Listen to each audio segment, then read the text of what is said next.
Committee ने कोई बदलाव ही नहीं करने हैं तो ये कांग्रेस जैसी कमेटियां नहीं, हमारी लोकतांत्रिक कमेटी है मान्यवर, जो दिमाग चलाती है।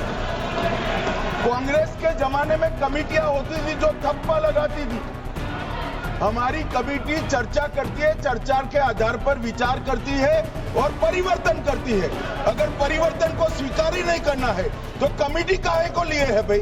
108 उस सेक्शन 108 में ये लिखा गया है कि वक्फ बोर्ड का जो प्रावधान है इस देश में कोई भी मौजूदा कानून के ऊपर में रहेगा, ओवरराइडिंग इफेक्ट रहेगा, ऐसा हमने कानून बनाया है। संशोधन लेके नहीं आते तो जिस सदन में हम बैठे हैं ये पार्लियामेंट बिल्डिंग, इसको भी क्लेम किया जा रहा था।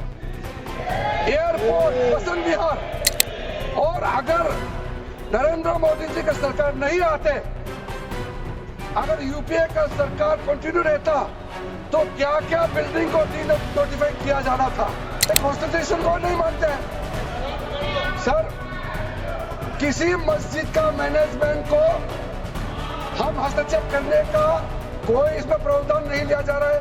नमस्कार, मेरा नाम आलोक है। आप लाइव स्टीज देख रहे हैं। मुसलमानों के वक्फ बोर्ड पर अब संशोधन बिल लाया गया है। देखिए, वक्फ बोर्ड अमेंडमेंट बिल को लेकर अब लोकसभा के सदन की कार्यवाही के दौरान बिल तो पेश किया गया है, लेकिन अब हंगामा भी हो रहा है। विपक्ष नेता एक तरफ जहां इसका प्रतिकार कर रहे हैं, हालांकि आज इस पर 8 घंटे की बहस होनी है। कांग्रेस ने भी इसका खुलकर विरोध किया है। तमाम विपक्षी पार्टियां हैं, आरजेडी हो, इन तमाम पार्टियों ने इसका बहिष्कार किया है। वहीं किरण रिजिजू, जो कि अल्पसंख्यक कार्य मंत्री हैं, उन्होंने सदन में बिल पेश कर दिया है। केंद्रीय गृह मंत्री अमित शाह ने भी अपनी बातें रखी हैं। किरण रिजिजू ने बताया है, अल्पसंख्यक कार्य मंत्री हैं, उन्होंने बताया है कि आखिर क्यों वक्फ अमेंडमेंट बिल की ज़रूरत पड़ी है। देखिए, मुसलमानों के वक्फ बोर्ड पर जो ये बिल लाया गया है, क्या अधिकार अब प्रशासन के हाथ में होगा?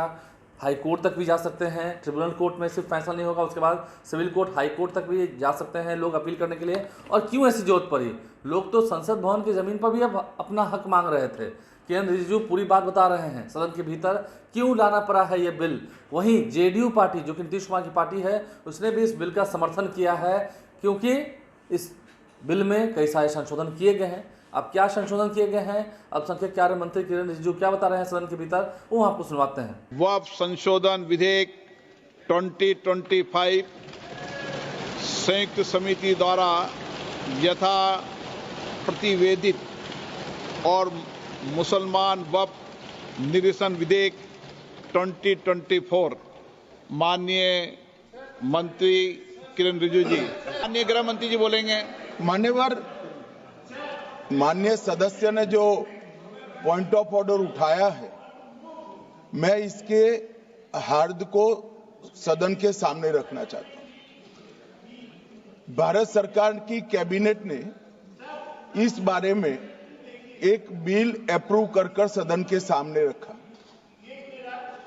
आपके द्वारा ये बिल जॉइंट पार्लियामेंट्री कमेटी को दिया गया, जिसका विपक्ष का भी बड़ा आग्रह था। कमेटी ने इस पर सुविचारित रूप से अपना मत प्रकट किया। वो जो मत प्रकट हुआ, वो मत फिर से कैबिनेट के सामने गया। कमेटी के जो सुझाव थे, ये भारत सरकार की कैबिनेट ने स्वीकार किए और अमेंडमेंट के रूप में किरण रिजिजू जी लेकर आए। ये तभी होता है जब ये ऑफिशियल अमेंडमेंट कैबिनेट की अनुमोदन के बगैर आता है। मान्यवर, मैं नहीं मानता इसमें कोई पॉइंट ऑफ ऑर्डर है, और आपका ही आग्रह था कि कमेटी जॉइंट पार्लियामेंट्री कमेटी बने। अगर कमेटी ने कोई बदलाव ही नहीं करने हैं तो ये कांग्रेस जैसी कमेटियां नहीं, हमारी लोकतांत्रिक कमेटी है मान्यवर, जो दिमाग चलाती है। कांग्रेस के जमाने में कमेटियां होती थी जो थप्पा लगाती थी। हमारी कमेटी चर्चा करती है, चर्चा के आधार पर विचार करती है और परिवर्तन करती है। अगर परिवर्तन को स्वीकार ही नहीं करना है तो कमेटी काहे को लिए है भाई?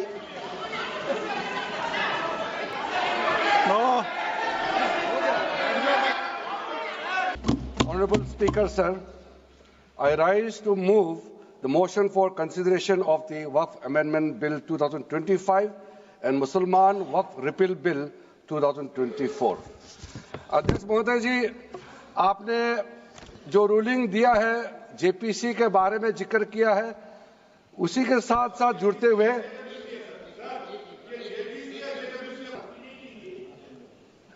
आपका जो जब मैं ओपनिंग करूंगा उसका भी जवाब आएगा और बाकी अमेंडमेंट तो आखिरी में आता ही है।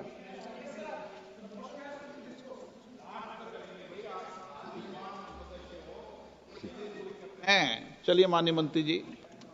माननीय अध्यक्ष महोदय, हम सबको बहुत डिटेल में जाने का भी आवश्यकता नहीं है। कमेटी के बारे में उसका जिक्र काफी हो चुके हैं, लेकिन मैं इतना कहना चाहता हूं कि जो कमेटी इस बार दोनों सदन लोकसभा राज्यसभा मिला करके ज्वाइंट कमेटी में वक्फ अमेंडमेंट बिल पे जो चर्चा हुई है, आज तक भारत के संसदीय इतिहास में इतना व्यापक रूप से चर्चा, कंसल्टेशन और समय कभी नहीं दिया है। इसलिए मैं जो ज्वाइंट कमेटी में जितने मेंबर्स दोनों सदनों के लोकसभा और राज्यसभा में जो सदस्य उस कमेटी में थे, मेरे तरफ से सरकार की ओर से मैं धन्यवाद देता हूं, अभिनंदन करना चाहता हूं। अध्यक्ष महोदय जी, कुल मिलाकर के 97,27,772 याचिकाएं ऑनलाइन, फिजिकल, मेमोरेंडम के रूप में, रिक्वेस्ट के रूप में और सुझाव के रूप में पूरे तरह से सरकार ने देखा है। वो जेपीसी के माध्यम से हो या डायरेक्ट दिया हो, हमने सब उसको देखा है। इससे बड़ा कभी भी, इससे ज्यादा संख्या में किसी भी बिल के ऊपर में लोगों का याचिकाएं नहीं आया आज तक। कुल मिलाकर के 284 डेलीगेशन ने अलग अलग समुदाय के जो स्टेक होल्डर्स है, उन्होंने कमेटी के सामने में अपने बात को रखा है, सुझाव भी दिया है। 25 स्टेट गवर्नमेंट और यूनियन टेरिटरीज का वक्फ बोर्ड्स ने अपना सबमिशन भी पेश किया गया है।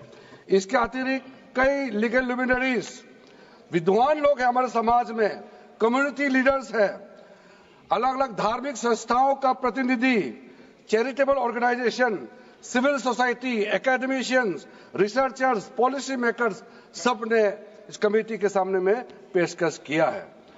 उसके साथ साथ मैं कहना चाहता हूं सर, आज जब मैं जो बात रखूंगा आपके सामने में, पिछली बार जब हमने ये प्रस्तुत किए थे बिल को इस सदन में, तब भी मैंने कई बातें बताई थी। आज मैं उसको नहीं दोहराते हुए कुछ बातें मैं जोड़ूंगा और मुझे अपना बात रखने के बाद सिर्फ उम्मीद ही नहीं, पूरा यकीन है कि जो लोग इस बिल को विरोध कर रहे थे, वो हृदय में भी बदलाव होगा। पॉजिटिव सोच के साथ इस बिल में सब समर्थन करेंगे, ये मैं विश्वास के साथ आगे अपना बात रखना चाहता हूं।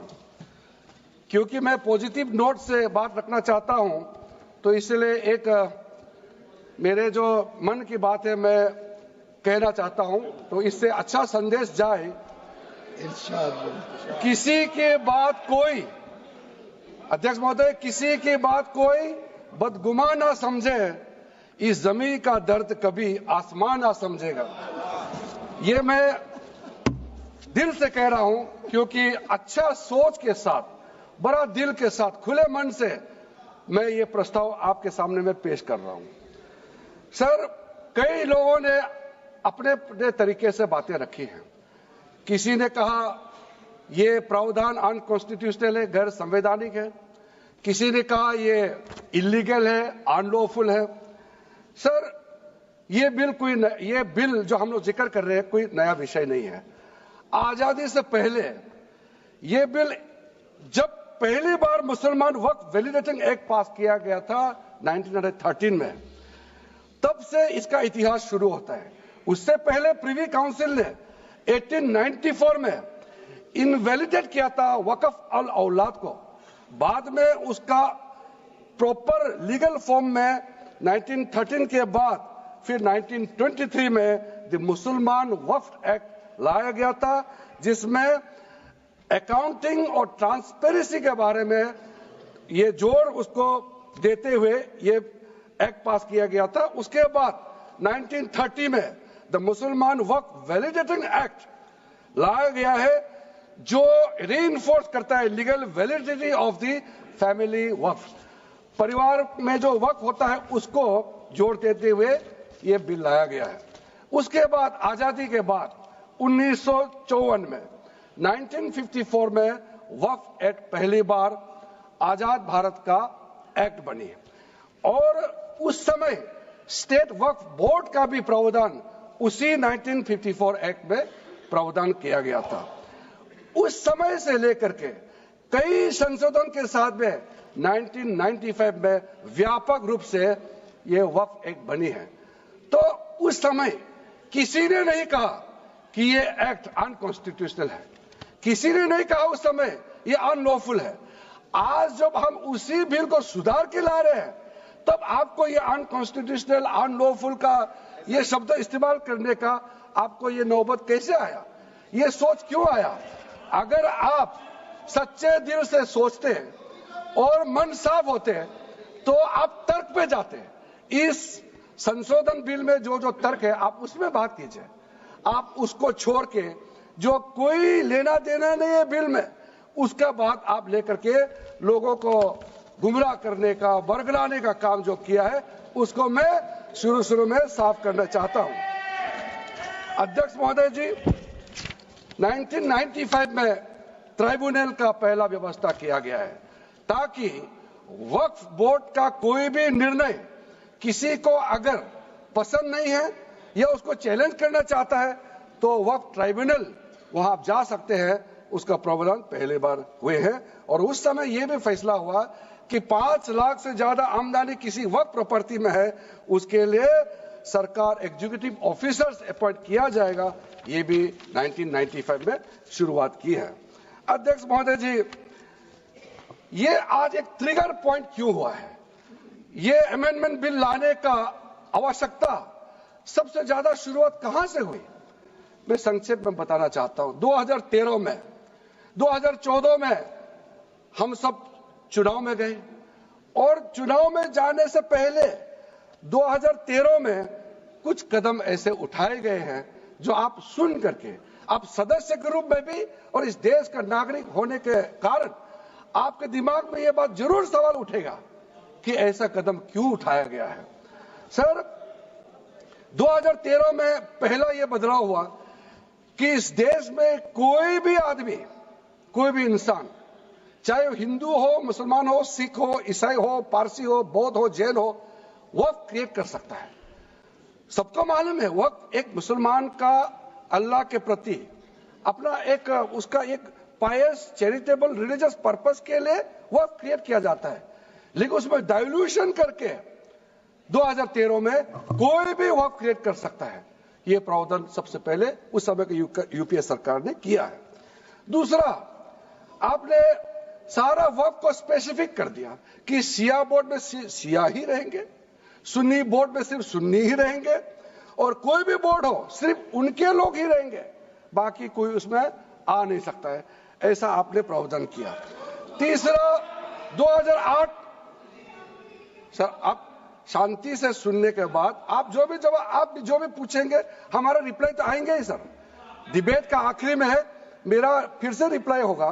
तो अभी मैं जब शुरुआत में कुछ दृष्टिकोण रख रहा हूं, इसमें कोई हस्तक्षेप ना करे, ध्यान से सुनिए ताकि हमारा डिबेट का स्तर भी ऊंचा रहे और तर्क भी सामने में आ जाए। सर, एक प्रावधान आया सेक्शन 108। उस सेक्शन 108 में यह लिखा गया है कि वक्फ बोर्ड का जो प्रावधान है इस देश में कोई भी मौजूदा कानून के ऊपर में रहेगा, ओवरराइडिंग इफेक्ट रहेगा। ऐसा आपने कानून बनाया है। इस देश में ऐसा कानून कैसे मंजूर कर सकते हैं अध्यक्ष महोदय जी? हर कानून अपना अपना हिसाब से चलता है, लेकिन एक कानून दूसरे कानून के ऊपर में ओवरराइडिंग इफेक्ट होगा, ये कोई भी मान्यता नहीं दे सकता है।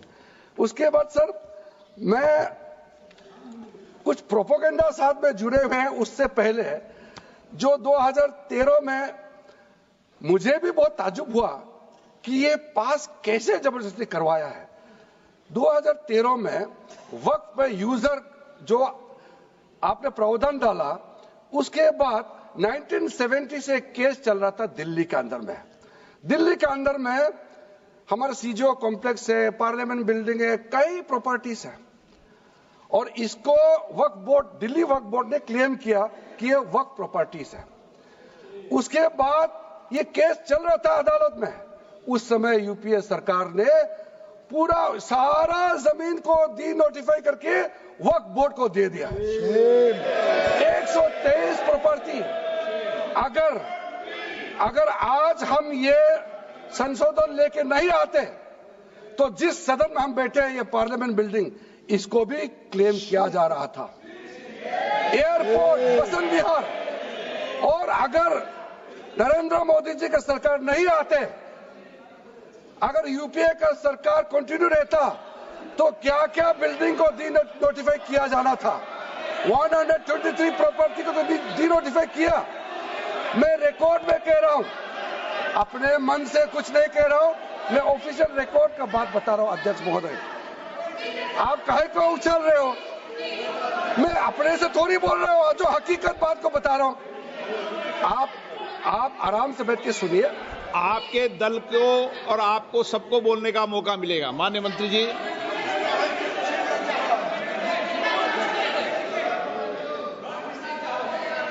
सर, मैं फिर से कह रहा हूं, मैं एक शब्द अपने ओर से नहीं कह रहा हूं। जो घटना है, जो हकीकत है, यही कह रहा हूं। इनको इसमें इतना उछालने का, उत्तेजित होने का कोई मतलब ही नहीं है सर। अध्यक्ष महोदय,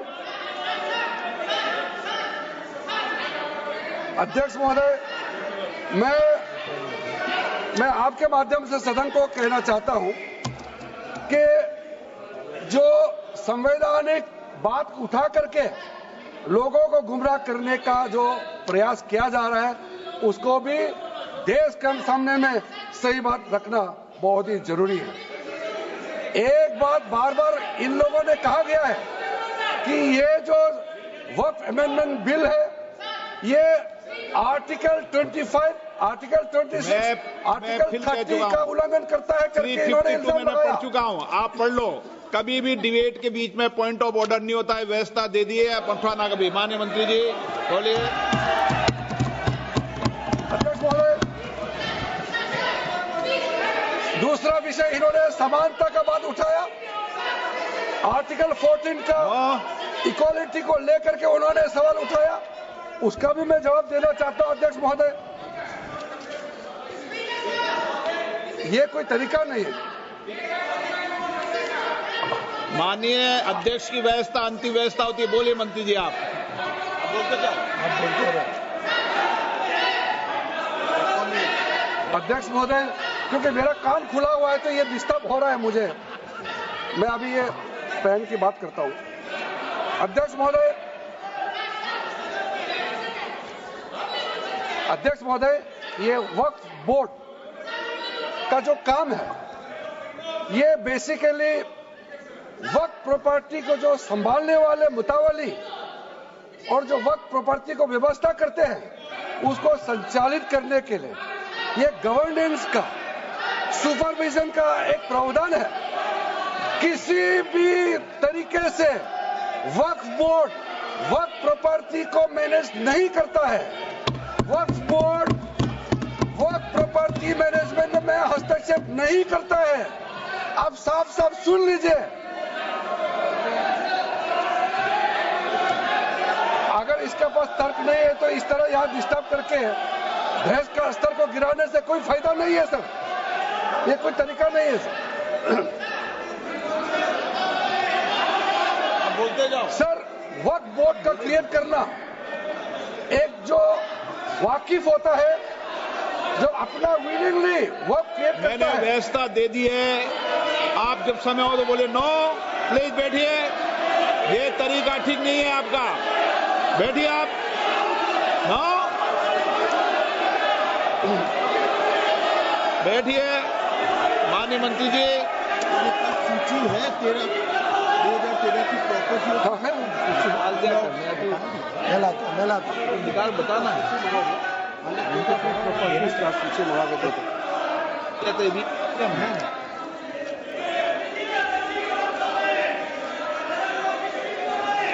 अध्यक्ष महोदय, सबको बोलने का मौका मिलने वाले हैं, तो कम से कम बात को शांति से सुनने के बाद आप अपना बात रखिए।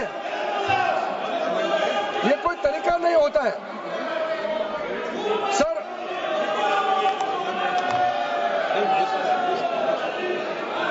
अध्यक्ष महोदय, ये जो उन्होंने गुमराह करने का कोशिश किया गया है, ये मैं कुछ केसेस आपको बताना चाहता हूं सर।